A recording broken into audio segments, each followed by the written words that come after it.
కులగణన పత్రాలకు సంబంధించి మీ party MLC అంటే నిప్పు పెట్టిన పరిస్థితి కనపడుతుంది. చెత్తబుట్టలో యారెడ్డి సంబంధించిన ఇది సర్వే అని చెప్పేసి కూడా మాట్లాడుతున్నారు.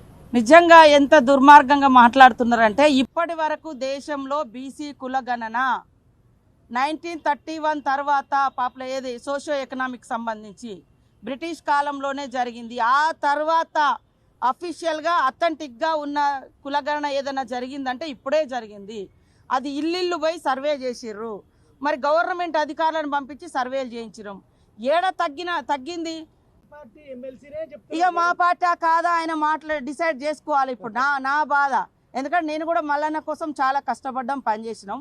పార్టీలో మాట్లాడాలనుకున్నప్పుడు పార్టీ లైన్లో ఉండాలి. లేదా మీకు డౌట్స్ ఉంటే ఇది ఎట్లా చేసినామని ఆయనను కూడా 2-3 మీటింగ్లో పిలిచినాం.